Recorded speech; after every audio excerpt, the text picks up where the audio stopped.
My name is Laura Bennett.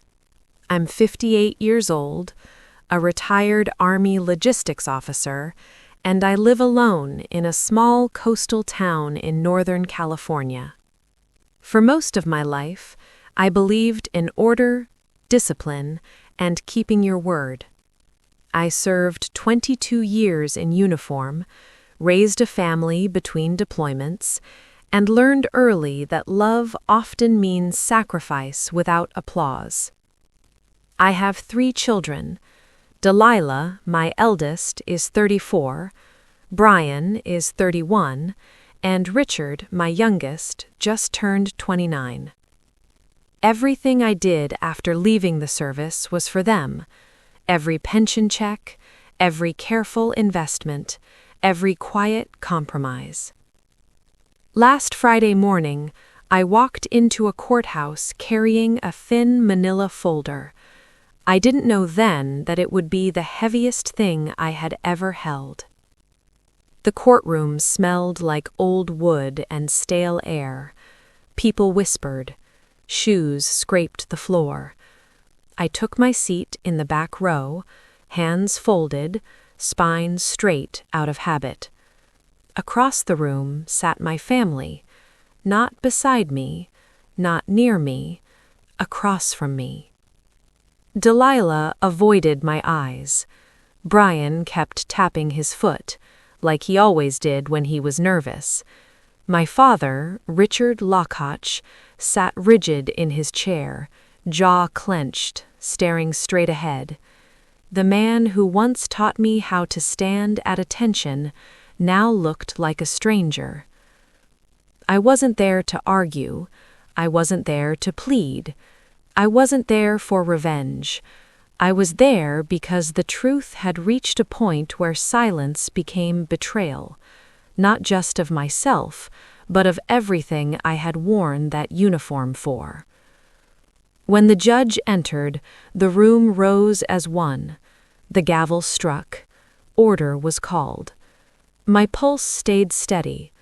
I had already lived through worse than judgment.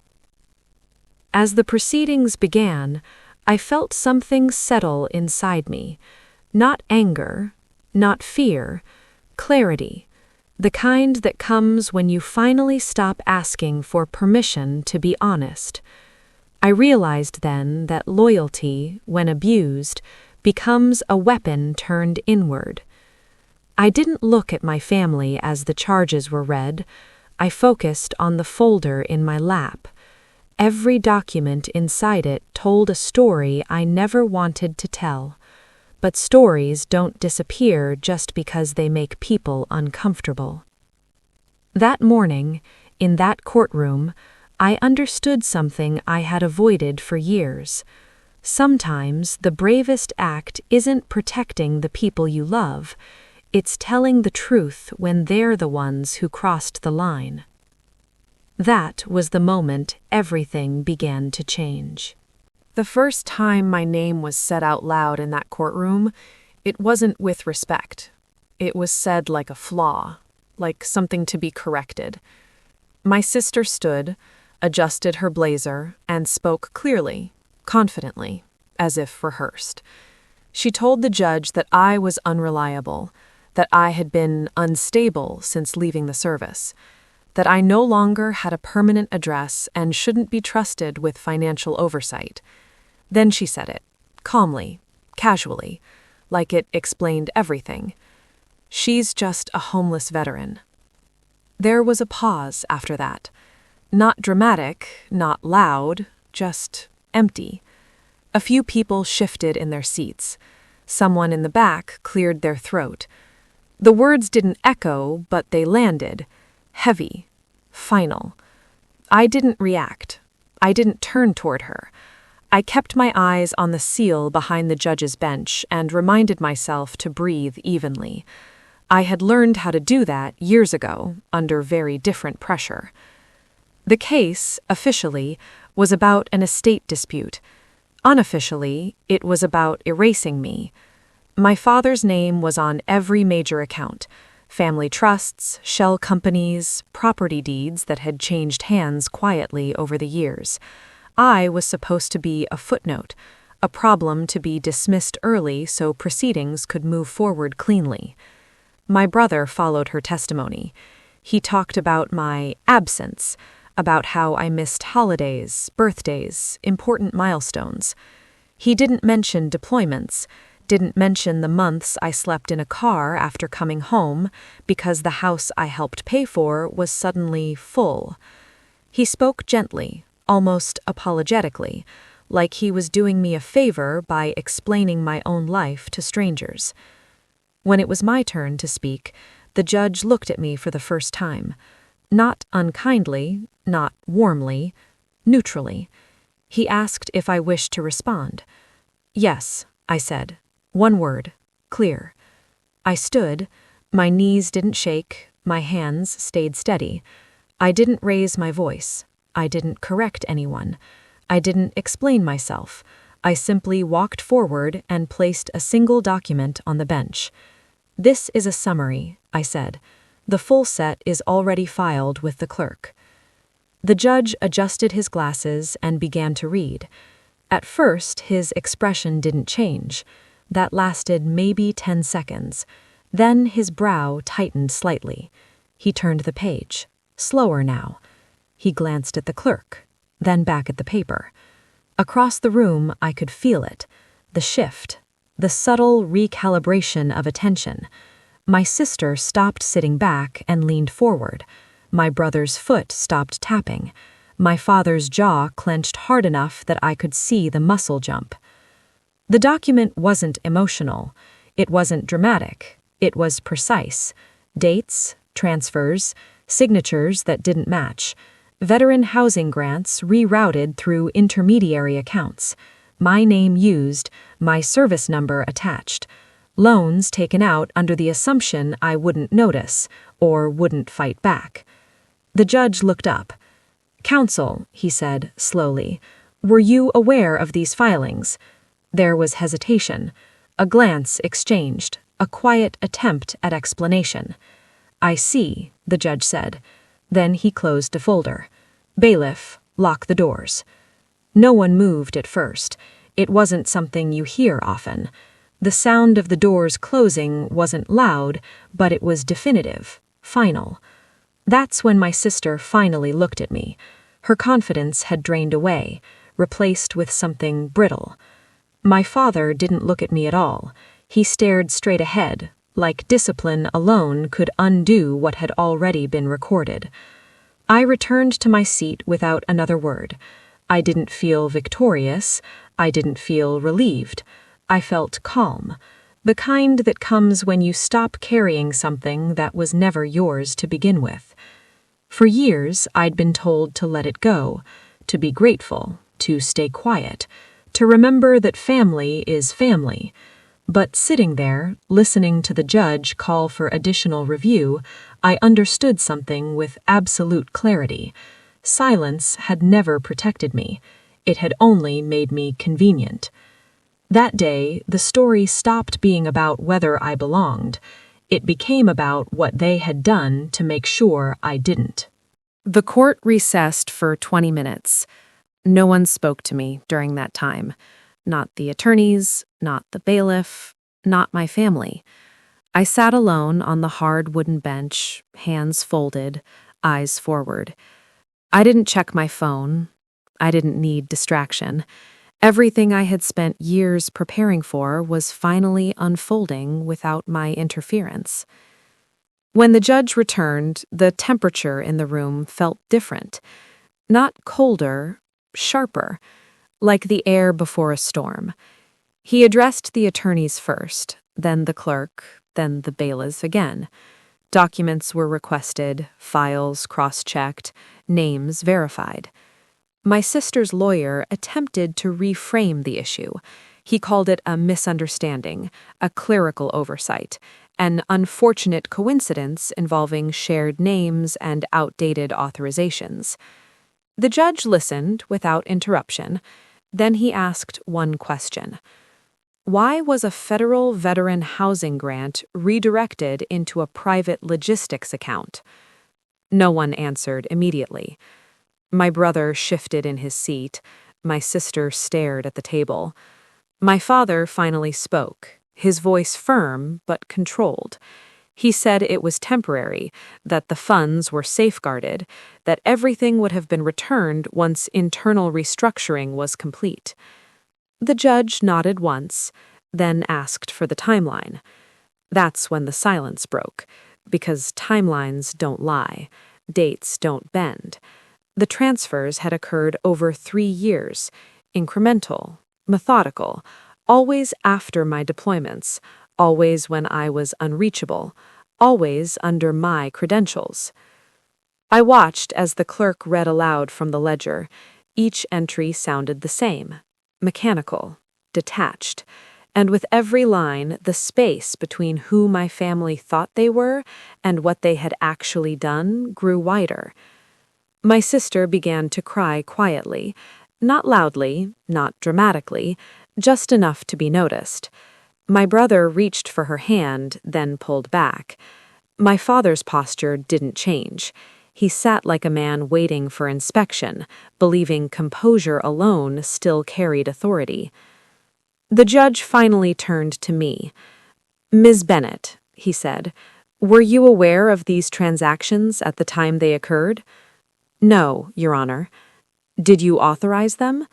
"No." "Did you benefit from them in any way?" "No."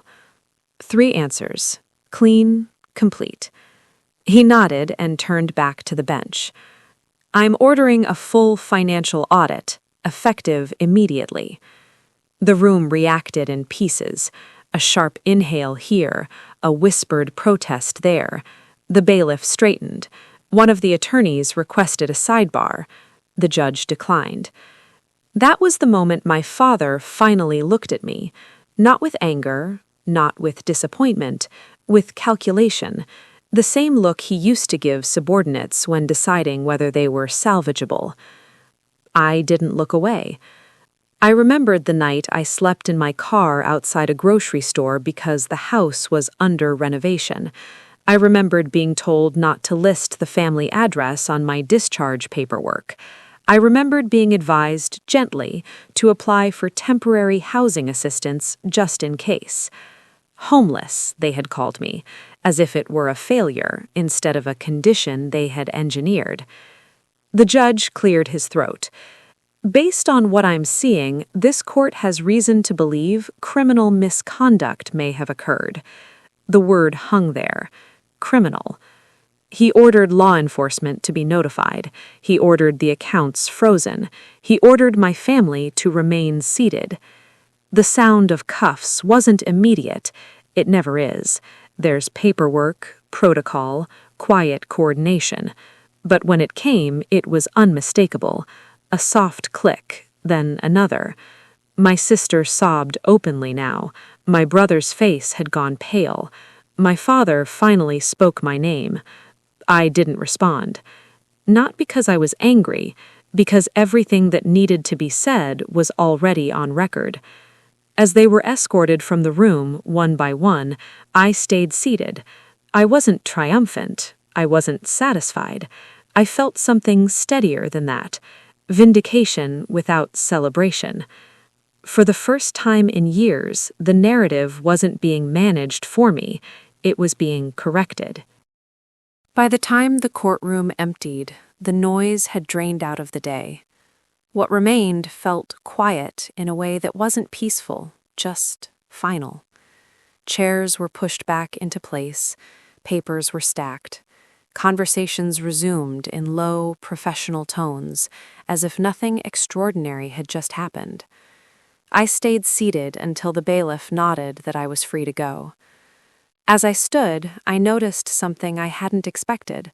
My legs felt light, not weak, unburdened, like I had been carrying weight so long I'd forgotten what it felt like to set it down. Outside the courtroom, the hallway buzzed with restrained energy. Reporters murmured into phones. An assistant district attorney spoke quietly with an officer near the elevators. No one approached me. I was invisible again, and for once, that felt right. I walked toward the exit slowly, folder tucked under my arm. It was thinner now, most of its contents already absorbed into the system. Evidence doesn't belong to you forever. Once you release it, it becomes something else, a record, a reckoning. Near the doors, an older man stood alone. He wore a worn jacket with a service patch stitched unevenly onto the sleeve. His posture was slightly bent, but his eyes were sharp. As I passed, he gave a small nod. "We don't stay erased," he said quietly. I nodded back. No words. None were necessary. Outside, the air was cold but clean. The courthouse steps stretched down toward the street, wide and unforgiving. I paused at the top, letting the wind cut through my coat. It didn't sting. It grounded me. The headlines came later. I didn't see them until the next morning. A neighbor mentioned one in passing. A friend sent a clipped screenshot without commentary. I didn't open the links. I already knew what they would say. They always simplify things. They always miss the quiet parts. What mattered wasn't how the story sounded, it was how it ended. Sentencing took weeks. Paperwork, audits, confirmations. Truth moves slowly once it's inside the system, but it doesn't stop. When the day finally came, I sat in the same seat as before. Same posture, same calm. The judge read the sentences without drama. Years. No parole. Each name spoken clearly, each consequence attached to an action, not a relationship. I watched my sister's shoulders collapse. I watched my brother close his eyes. I watched my father stare straight ahead, still believing discipline might shield him from consequence. My mother didn't speak. When it was over, she stood near the exit, smaller than I remembered. She reached for me, then hesitated, her hand trembling halfway between us. "I didn't know," she whispered. I looked at her hand, then at her face. "Maybe not, but you didn't want to." I didn't raise my voice. I didn't need to. Some truths don't require volume. They only require space. A week later, I returned to the house one last time. The gate hung open. Police tape fluttered in the breeze. The garden was overgrown, but the hydrangeas my grandfather planted were still alive, pushing stubbornly through disturbed soil. I knelt and brushed dirt from their leaves. "I kept my promise," I murmured. I didn't keep the house. I donated it to a veterans foundation. Let someone else rebuild there. Someone who needed shelter more than memory. That night, I stood by the ocean. The sky was streaked with gray and silver.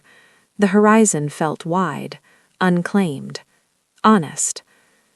They called me a homeless veteran, but you can't lose your home when it's built on truth. I wasn't homeless. I was unwelcome, and there's a difference. The house didn't stay empty for long, not in the way my family once imagined it would. The locks were changed, the records finalized, and within a month it no longer belonged to any of us. I didn't fight to keep it. I didn't need to. What mattered had already been returned to me. Life settled into something calmer after that, quieter, the kind of quiet that doesn't feel lonely, just honest. I stopped checking my phone for messages that never came with care attached. I stopped explaining myself to people who only listened when it benefited them. There was one letter from my sister weeks later, pages long, emotional, defensive, carefully worded to sound like regret without actually owning it. I read it once, folded it, and placed it in a drawer I rarely open. Not out of anger, out of closure. I wake up differently now, not scanning the day for expectations I didn't agree to, not measuring my worth by how much I can endure. I work, I walk, I cook meals slowly. I spend time with people who don't ask what I can provide before asking how I am. I learned something I wish I'd understood years ago. If your absence is acceptable, your sacrifice never mattered. So if this story felt familiar, if you've ever been told to stay quiet, to be grateful, to accept less so others could feel more comfortable, don't ignore that feeling. Pay attention to it. Leave a comment, share where you're watching from, and if this story spoke to you, like and subscribe. Sometimes the most powerful thing you can reclaim is yourself.